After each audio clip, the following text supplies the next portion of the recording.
ଗ୍ରୀଷ୍ମ ଋତୁ ପୂର୍ବରୁ ଗ୍ରାମରେ ଅଚଳ ହୋଇ ପଡ଼ିଥିବା ନଳକୂପଗୁଡ଼ିକର ମରାମତି ପାଇଁ ଜନସ୍ୱାସ୍ଥ୍ୟ ଅଧିକାରୀଙ୍କ ନିକଟକୁ ଦରଖାସ୍ତ।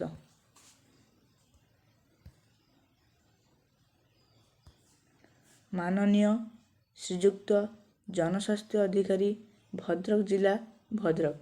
ବିଷୟ: ଆମ ଗ୍ରାମରେ ଅଚଳ ନଳକୂପଗୁଡ଼ିକୁ ତୁରନ୍ତ କାର୍ଯ୍ୟକ୍ଷମ କରିବା ଉଦ୍ଦେଶ୍ୟରେ। ମହାଶୟ, ଆମ୍ଭେ ନିମ୍ନ ସ୍ୱାକ୍ଷରକାରୀଗଣ ବାସୁଦେବପୁର ବ୍ଲକ ଅଧୀନସ୍ଥ ସୁଦର୍ଶନପୁର ଗ୍ରାମ ପଞ୍ଚାୟତର ଚନ୍ଦନପୁର ଗ୍ରାମର ଅଧିବାସୀ ଅଟୁ। ଆମ ଗ୍ରାମର ଲୋକ ସଂଖ୍ୟା ପ୍ରାୟ 2500।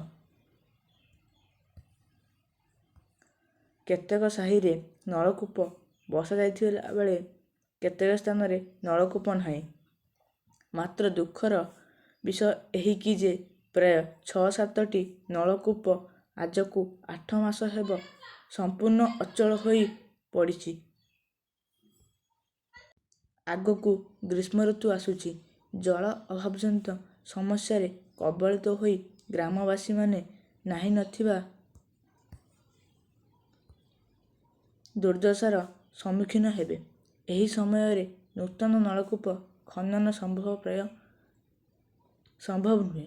ମାତ୍ର ଅକାମୀ ହୋଇ ପଡ଼ିଥିବା ମୁଷ୍ଟିମେୟ ନଳକୂପଗୁଡ଼ିକୁ ସଚଳ କରାଇଲେ ପାନୀୟ ଜଳ ସମସ୍ୟାର ଅନେକାଂଶରେ ସମାଧାନ ହୋଇପାରନ୍ତା। ତେଣୁ ଏହି ସମସ୍ୟାର ସମାଧାନ ନ କଲେ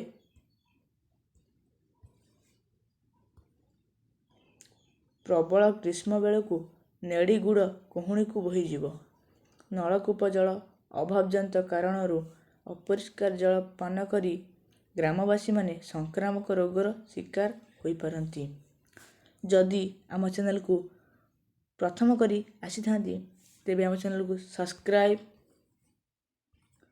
ଲାଇକ୍ ଏବଂ ସାଙ୍ଗମାନଙ୍କ ସହିତ ସେୟାର କରିବାକୁ ଜମାରୁ ଭୁଲିବେ ନାହିଁ।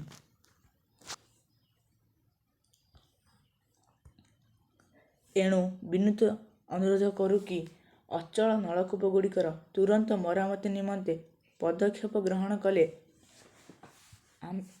ଗ୍ରାମବାସୀମାନେ ଆପଣଙ୍କ ନିକଟରେ ଚିରକୃତଜ୍ଞ ହୋଇ ରହିବୁ। ଆପଣଙ୍କର ବିଶ୍ୱସ୍ତ ଆପଣଙ୍କ ଗ୍ରାମର ସଦସ୍ୟମାନଙ୍କ ନାମ ଏବଂ ଆପଣଙ୍କ ଗ୍ରାମର ନାମ ଯେଉଁ ତାରିଖରେ ଦରଖାସ୍ତ ଦେବେ ସେହି ତାରିଖର ଲେଖିବେ। ଆଉ ଯଦି ଆମ ଚ୍ୟାନେଲକୁ ସବସ୍କ୍ରାଇବ୍ କରିନାହାନ୍ତି ତେବେ ପୁନର୍ବାର ମୁଁ କହୁଛି, ଆପଣ ଆମ ଚ୍ୟାନେଲକୁ ସବସ୍କ୍ରାଇବ୍ କରନ୍ତୁ, ଯାହାଫଳରେ କି ଆମର ସମସ୍ତ ନୋଟିଫିକେସନ୍ ଆପଣଙ୍କ ପାଖକୁ ସର୍ବପ୍ରଥମେ ପହଞ୍ଚିବ। Thank you.